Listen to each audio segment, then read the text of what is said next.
Yeah. Take over.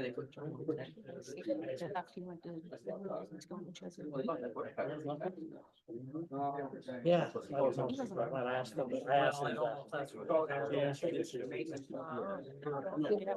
Anybody else around?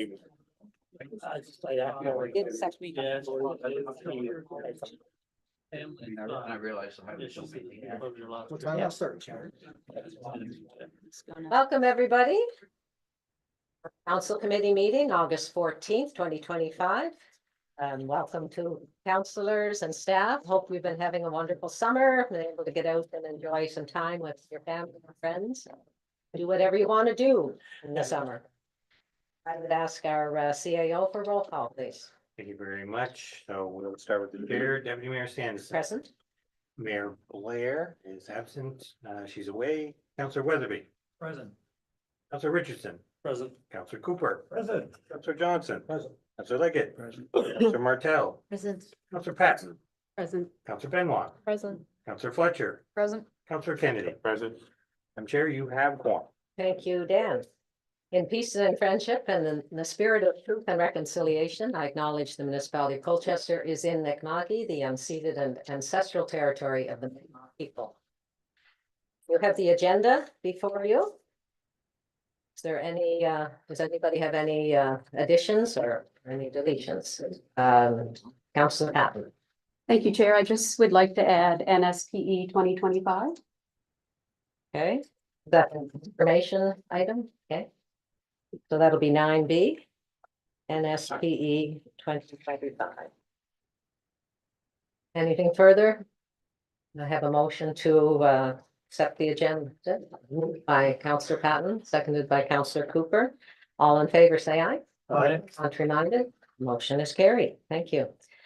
Our minutes of June 3rd and 12th meetings have been circulated. There were a couple of things that were caught that were on table that have been corrected, the date and Bird to Garden, but other than that, are we okay with the minutes as presented? Moved by Councillor Patton, seconded by Councillor Benoit, the minutes be approved as amended. All in favor, say aye. Contrary-minded, nay. Motion carries. Is there any business arising from those minutes? Not seeing anything, so we'll move along then to our action items. And the first is proposed amendments to the municipal fees policy. And I would ask our Director of Community Services, Paul, please, to address this. Right, thank you, Deputy Mayor. Yes, the purpose of this action item is to sort of revisit our municipal fees policy. And we're proposing some changes that include both new fees as a result of the countywide plan and land use bylaw, as well as some others to the another to the Colchester subdivision bylaw. And these can be referenced in the fees policy that's attached to the action item. The changes are highlighted in red. The first of these changes is for you to sort of consider an amendment to the policy which proposes charging an application fee of $25 for a development permit that's issued through our county-wide land use bylaw. Historically, we haven't charged for development permits, but did a bit of a jurisdictional scan and can come to discover that most municipalities in Nova Scotia are charging for a development permit. And just to sort of put this in context, when we had adopted the new plan that now covers the entire county, we've actually seen a significant increase in the development permit applications. And in fact, just last month, doubled.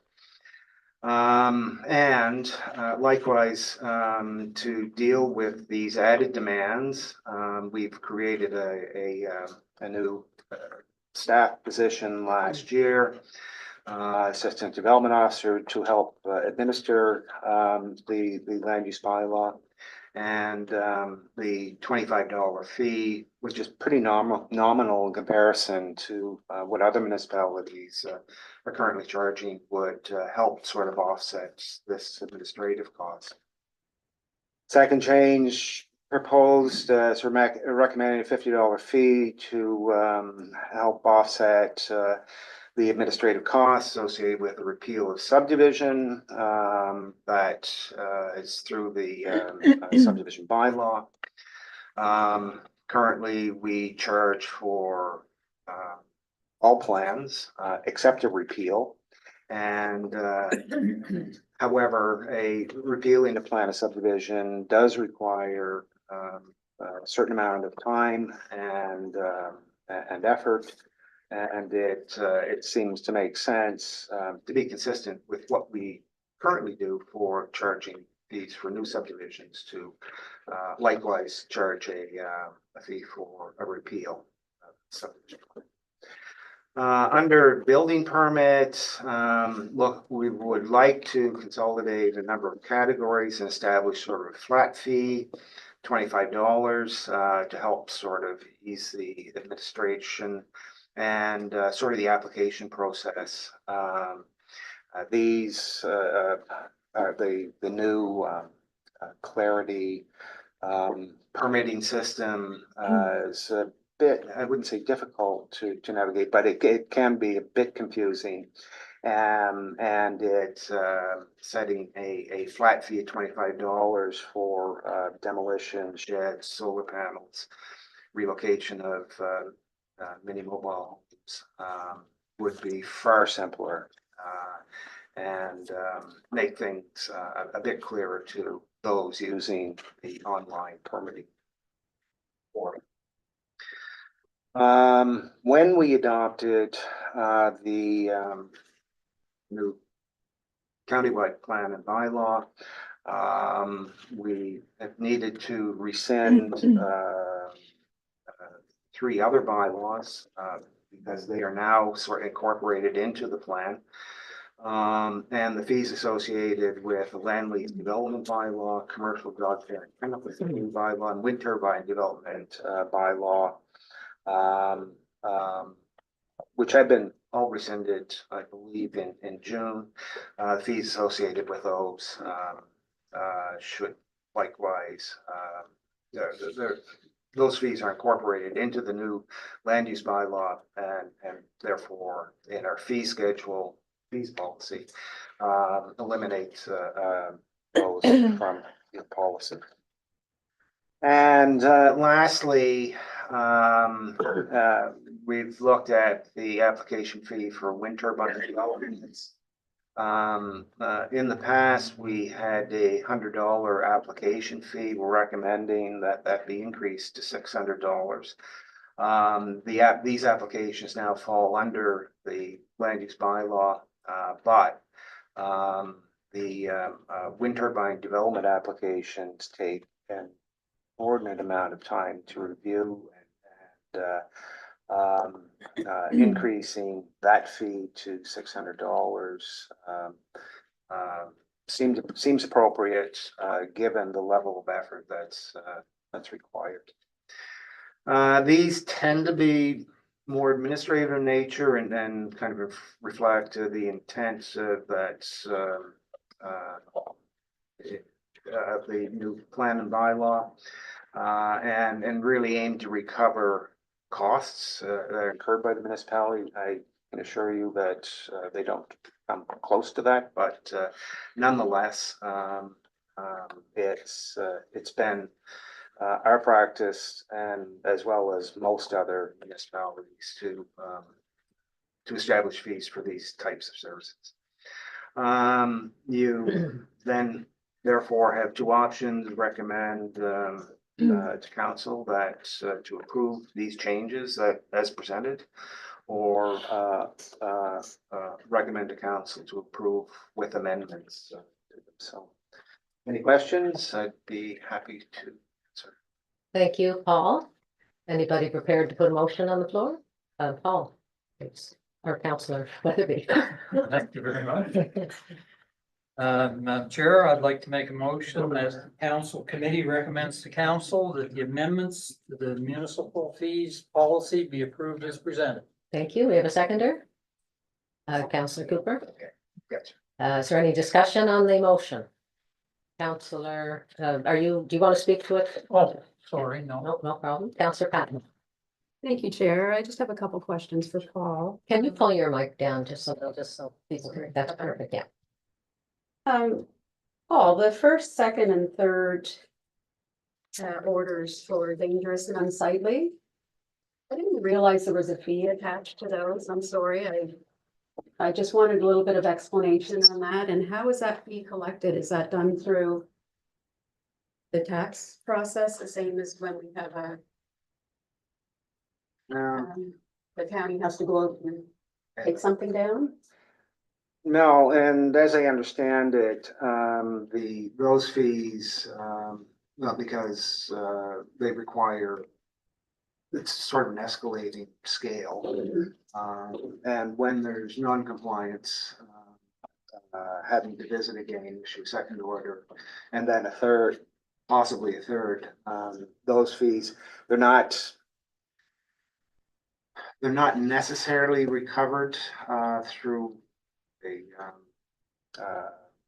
sale of the property, but they are payable if by the Dennis's. Our solicitor, please. No. Yeah. They were added to the last bylaw, councillor, or the bylaw when it was introduced.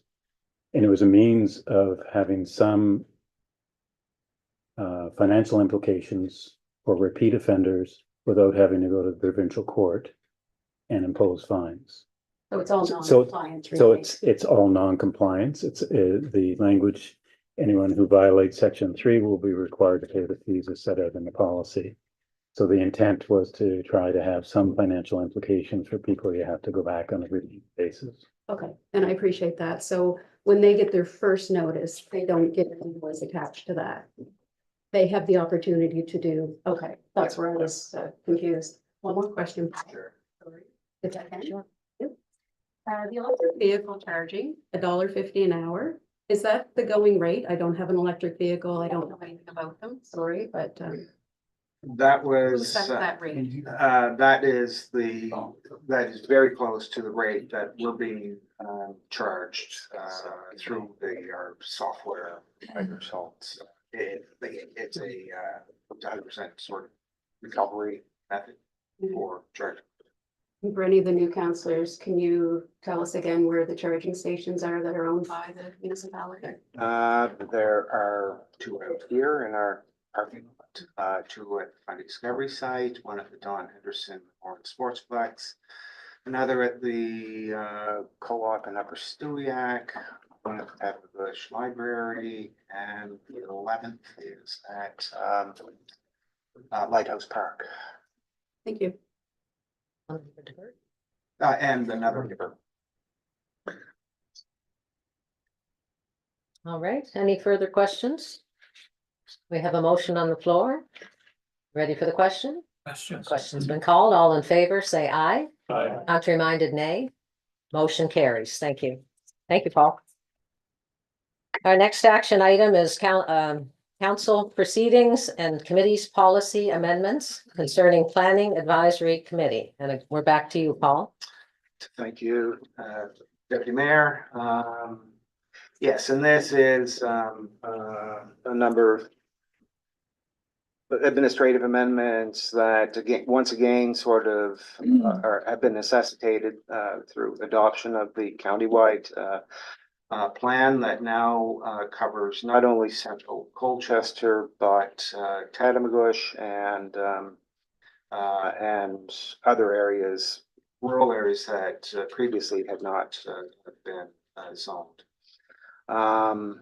And it's sort of that consolidation of those planning documents into one, which these changes are intended to sort of clarify and more appropriately address how the planning advisory committee functions. the new, countywide, planning strategy is far more extensive than what we had before, which tended to be confined to, central Colchester, as well as, the village of Tatamagouche, which was a standalone plan and bylaw. The central, with adoption of the new countywide plan, both the central Colchester and Tatamagouche plans have been rescinded. So therefore, there's really no need for a separate planning advisory committee for the village. And that committee, reference to that committee should be removed from the policy.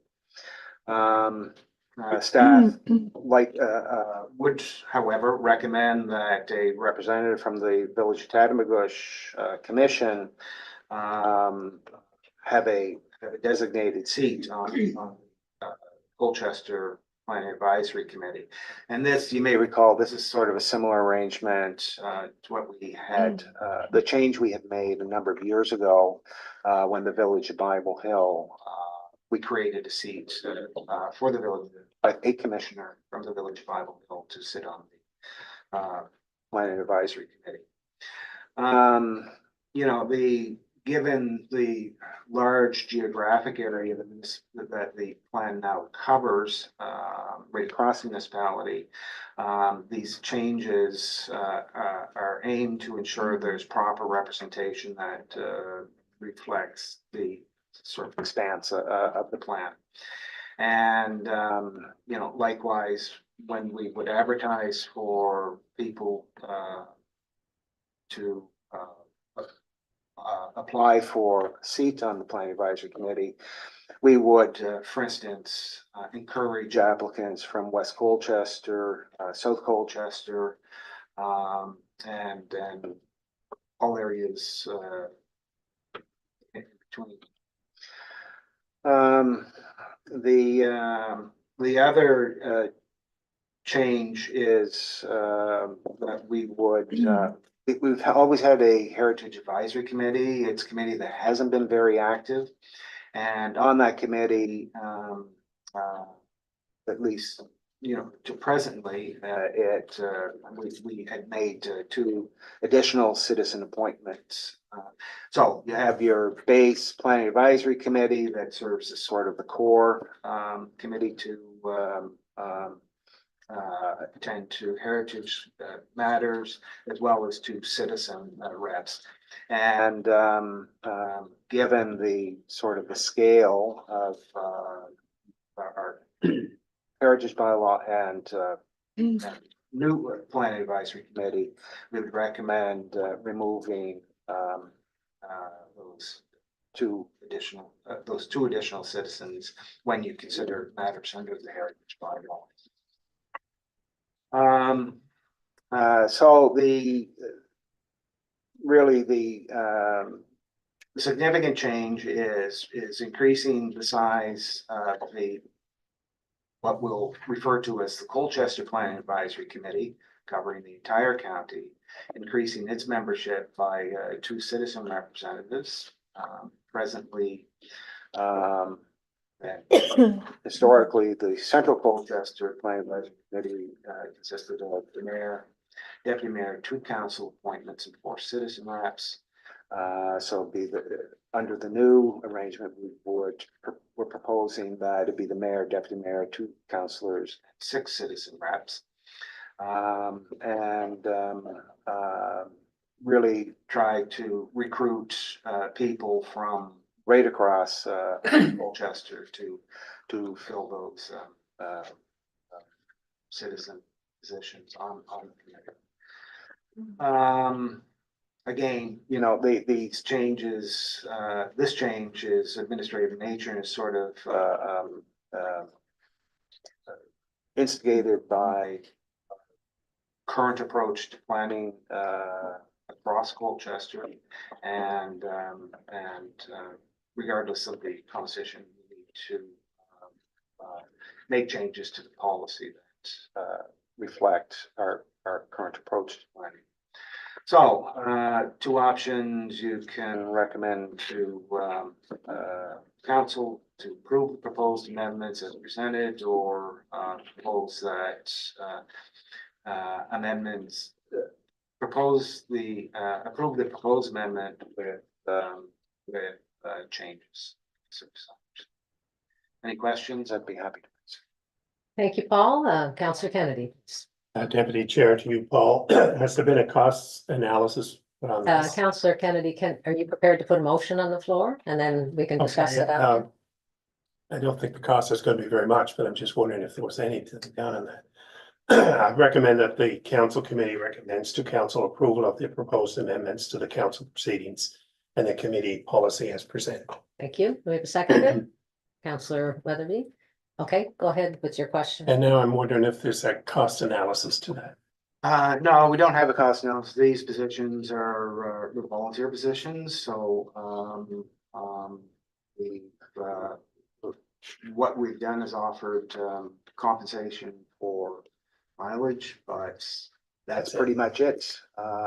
And very few, if any, have ever claimed mileage, to my knowledge, for attending these. Thank you. Councillor Weatherby, please. Through you, Madam Chair, to Paul. Mark LaFrenz, is he not on the Village of Tattamagush Commission? Yes, through you, Councillor, through the Deputy Mayor to you, Councillor, Mark Friends is on the Village Commission. He was asked to fill a vacant citizen spot on our Central Colchester plan in the interim while the new plan was being developed. And we thought it was important because the village was affected by the new plan, just to have Village Tattamagush representation on the PAC as the new plan is being developed, so. Right. Yeah. So would he remain as a village representative and another person be added? Yes, I mean, he would, if these changes are proposed, these changes are made as proposed, he would likely assume the position of the Village of Tattamagush Commissioner spot, similar to the Village Bible. All right. And then there would be these 3 citizen positions open up. We need to advertise and Right. try to recruit, as I explained. Thank you. Councillor Cooper. Thank you, Deputy Mayor. Through you to Paul, please. Yes. Paul, I totally agree with the reasoning behind this. I'm just wondering if there's been any thought given, we have such a large scope now, to increasing representation from council on PAC. To the Deputy Mayor, to you, we didn't really consider it. This is now a committee, well, if it advances as it's proposed, it's a committee of 10. There's a sort of a sweet spot as to when a committee becomes too large to really. There are instances where large committees are so ineffective that just by the simple reason that they're too big. But that's certainly up for council to decide whether four council representatives is adequate. Yeah, I certainly know what you're saying, large committees are cumbersome, but the same line of thought that the reason we put 2 more citizens people on there, I'm thinking it's almost warrants another person on there to have representation on the council on this, from the whole of the counties. That'd be my suggestion I'd like to see that happen myself. Let's wait to see other people say. Thank you. Councillor Patton. Thank you, Deputy Mayor, through you to Paul. I see what you're proposing, Councillor Cooper, and I'll raise that hand by, should we not have a rep from every district? Every district has a vested interest in this, so I'm wondering if, and I know what you're saying, Paul, about the cumbersome, when you get too big. But do we try to have representation from each district? I don't know, I'm just asking, like, is that feasible? Does that make sense to everybody? I'd like to hear what everyone else is thinking as well. Did you want to respond to that, Paul? I will, Deputy Mayor, thanks, and through to Councillor Patton. Wow, that would be a big committee. I mean, and, essentially it's another council. And, typically, when council appointments to the numerous committees that council are made, and it's they sort of divide and conquer and simply to keep council's meeting time requirements in check, and so just to ensure it's not demanding on schedule. So, but from my point of view, that would be an awfully big committee, and in my point earlier, it might be difficult. That's certainly up to council to decide. Okay, Councillor Johnson, please. Thank you, Deputy Mayor. I guess I've been on that committee for, as well as you, for the last term. It does work very well, and I guess in essence, kind of have that, because really what we do is we have recommendations that come before council here anyway, so really it's ultimately our decision whether we approve whatever we're bringing forward or not, so we kind of do our due diligence before it lands here, and then hopefully streamline things when it does get here, but that's the way I see it. I think it works very well, and you all have a crack at it. We can decide if it's a yay or nay when it comes to us. Thank you, Councillor Johnson. Councillor Weatherby. Thank you, Madam Chair. Just a general comment to that regard. The business that comes before PAC, or it has for the last 30 years, is from all over the county. There's good representation on PAC. It's well thought out and well discussed usually. There's no favoritism, I will guarantee you, shown to any particular area or location. It's all case by case situation. So I think I would certainly agree with Paul. Bigger isn't necessarily better. Council does have the final word on it. And quite honestly, we've, in my humble opinion, we've done a pretty good job of discussing all matters that come before us, and we've gone through it all, and there's some pretty knowledgeable people on that PAC committee, and over the years there have been. So I think we're doing a half decent job anyway, if not a good job. Thank you. Thank you, Councillor Cooper. Thank you. I totally agree. I think PAC does a fantastic job, actually. My thoughts were just where everything's expanding underneath their county-wide, planning, but they, I'm getting the sense that they don't feel they need to have anymore, so maybe they'll take it right now and we'll see where it goes, I guess, but that was only my thoughts, was just whether they thought they needed to have anymore or not, so. Yeah, I can remember back the days we had council of the whole plan, talking about everything, whether it was danger to the sightly or flooding or whatever sort of thing. We all sat here for hours, all talking about it, and we went to a bigger committee format, and that certainly worked well, so yeah, no, I'll just leave it at that then, thank you. Thank you. Raising that, I mean, it's good discussion for sure. We have a motion on the floor. Oh, sorry, there's the mayor.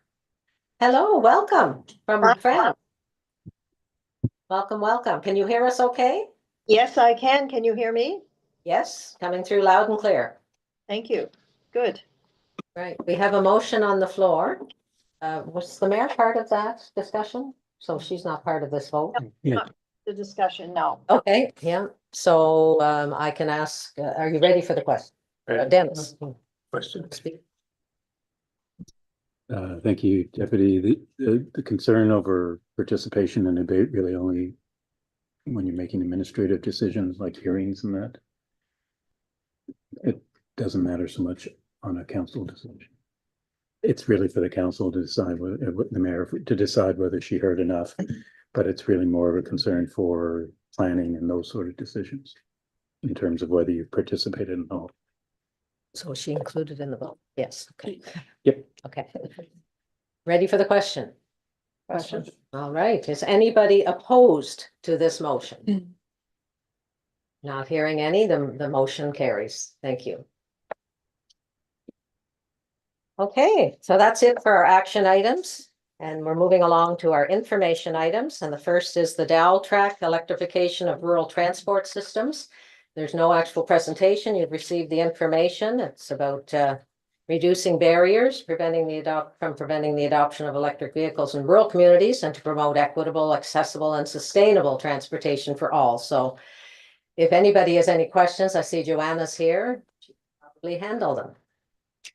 Are there any questions, any concerns? We're all right with this one? Looks like a great project. So thank you, Joanna. Okay, we'll move along then to our streetlight request, West St. Andrews. And again, that's an information item. Any comments about this? Any questions?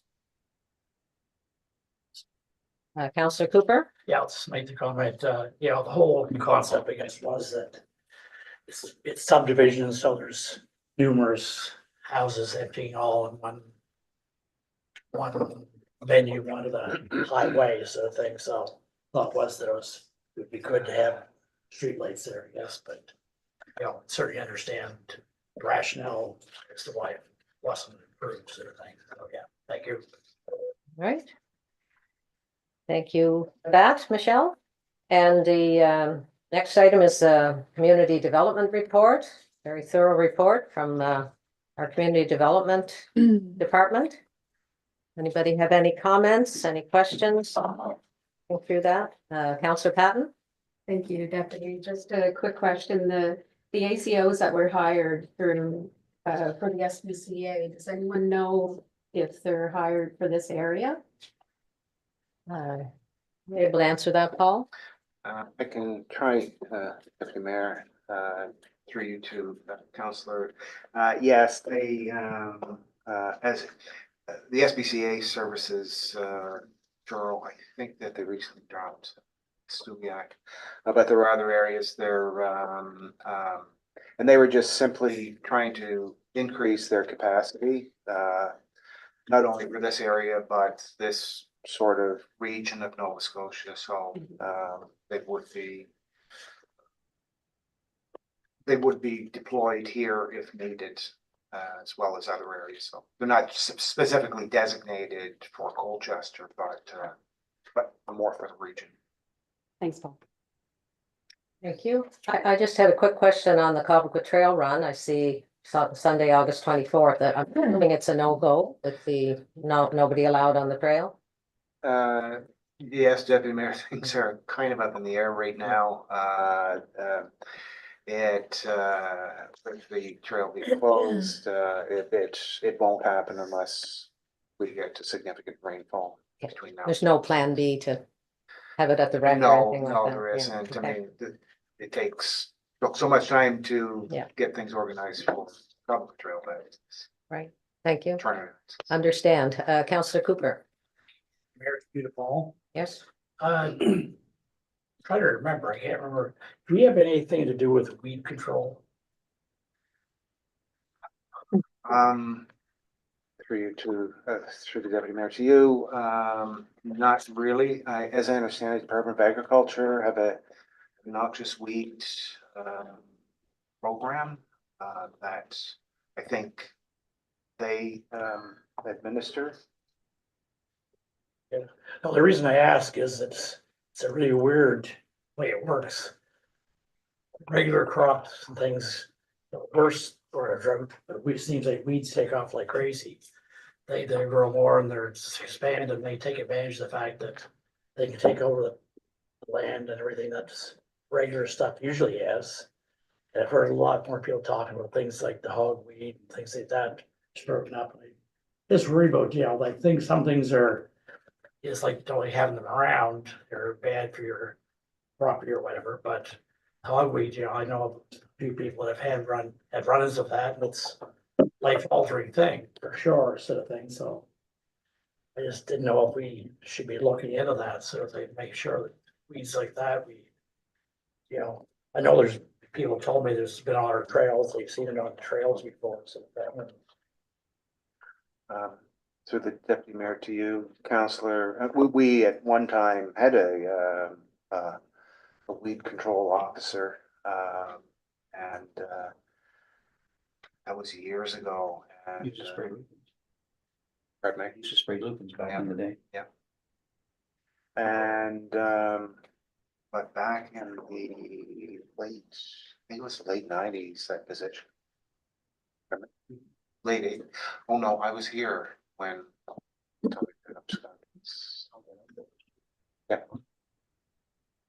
And it might have been a cost shared position back then, but it was eliminated as a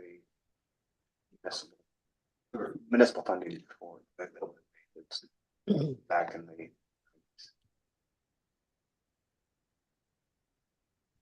Yeah, no, has there any thought to looking at that again? See, I'm not saying we're rich or anything, we certainly have the resources to look at some things we haven't looked at before that we could like, I think some things have dropped because of cost restraints. Our CAO, about please. Thank you through the chair. So we'd be happy to reach out to Department of Agriculture to see what their current position is, and then we could come back Okay. and Yeah, that'd be. provide some information to council. Dan, and Yeah. Dennis, please. Just, I was looking at the legislation. The legislation is in effect, but not, sorry, exists, but it's not proclaimed. It sounds like someone decided to pass an act that they decided not to enforce. So, there's no actual provincial oversight right now, Deputy. So maybe we could write a letter or look into the chances of it being proclaimed. I guess if it's there, it's- that's possibility. I don't know if we that need I don't need a motion with that. or anything, they've or- been Department of Agriculture staff, and it's usually summer staff are out and about spraying wild chervil every spring, and I see them in their hazmat suits at the treatment plant, Okay. where there tends to be a lot of plants out there, so they may not, they hire summer students to do Yeah, that, we but need a but motion with that, or is that a just? chat with agriculture might be a very good one to have. Yes, go ahead, Dan. So through the chair, that's what I suggested. Maybe the first step is, let's find out where they are, particularly if you have a piece of legislation that just hasn't been proclaimed. Is there something that's planned there? And in light of the comments you made in a drought, maybe they've taken a different stance on this, or maybe we're waiting to, but I think we certainly can reach out and come back with some information for council, and then you can make a decision from there. Do you need to Okay. write Yeah, no, that'd anybody be or do fine, anything? Yeah, no, thank you. Thank you, Councillor Cooper. Thank you, Dan. Councillor Weatherby, please. Thank you, Madam Chair. Through yourself, to Paul, number one, I have two questions or two, whatever. The first one is unsightly premises, Paul. I know that there's been several letters issued for properties in my district. Do we get a follow-up or is it more appropriate for us as counselors to follow up with you people? To see if there is a resolve to them. I drive by them. Some things have changed, some things haven't. I just wonder where they are. Yeah, through the chair to you, Counselor. Yeah, you certainly inquire our manager of inspection services just to acquire the status of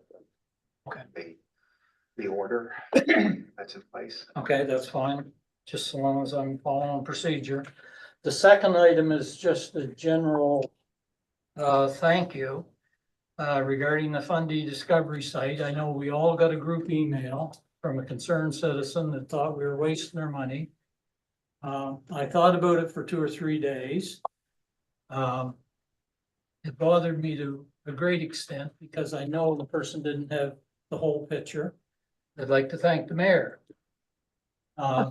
Very well worded response, very thought out, and it made a lot of sense to me, so. Thank you. Mayor Blair, please. Thank you, Madam Chair. Through you to Paul, I had a lot of help with that.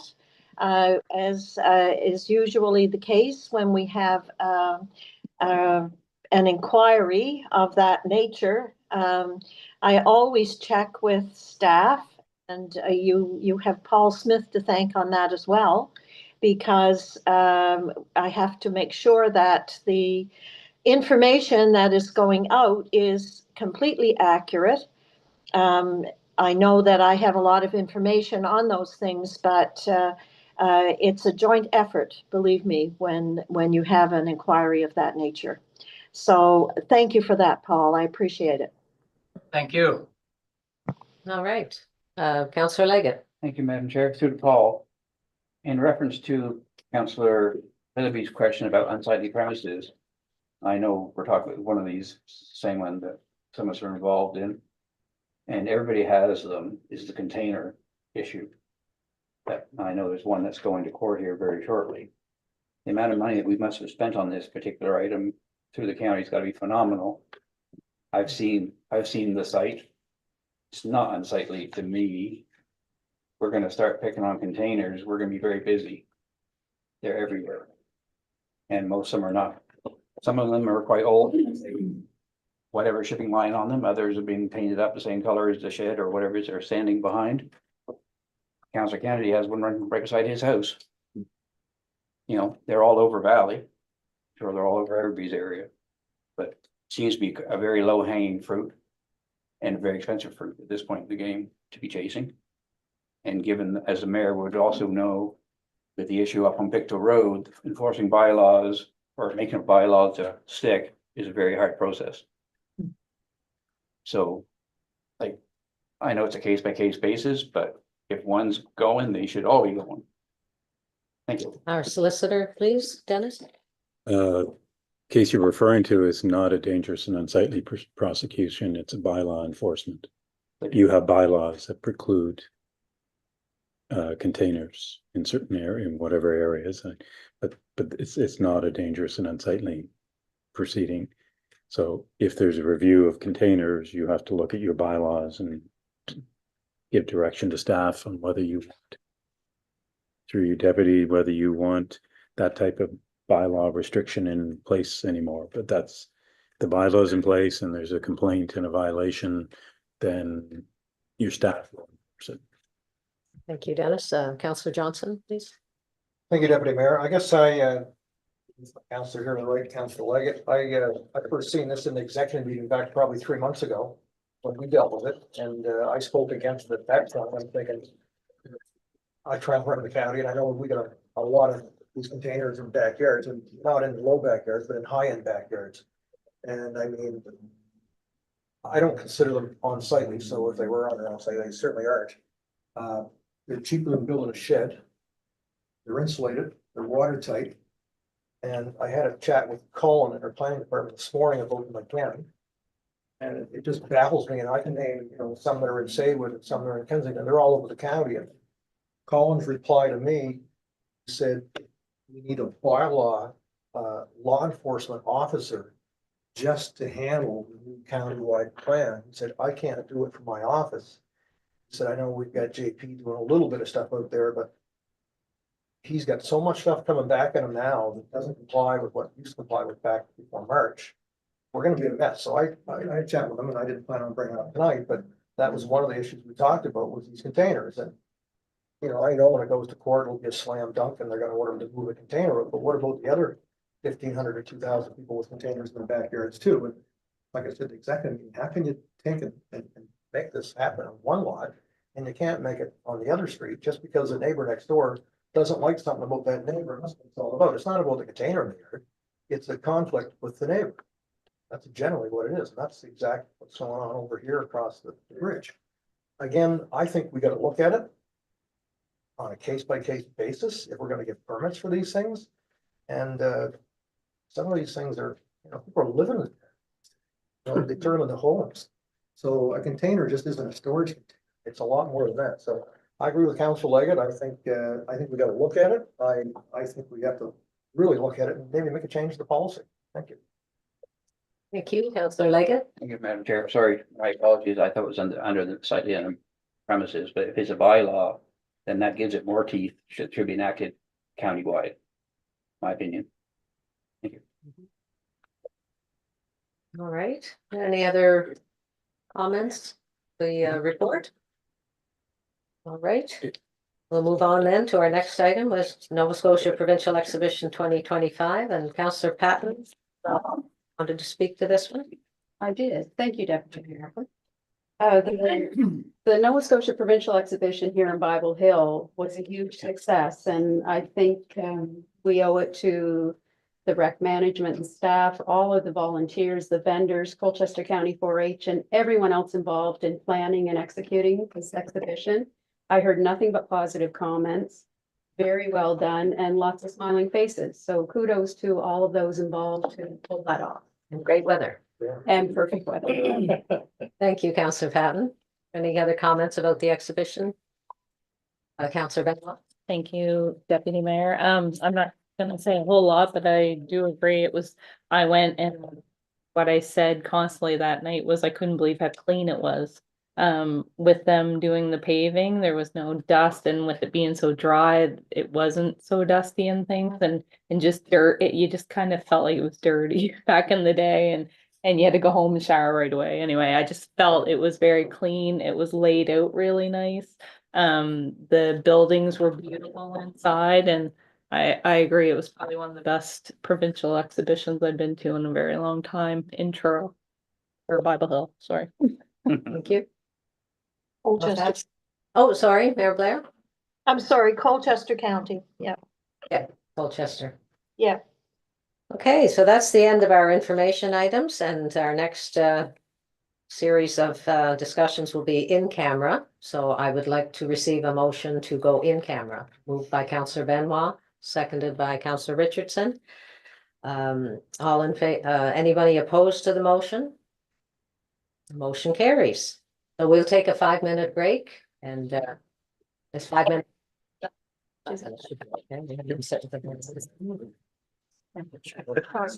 Yeah. Oh. Okay.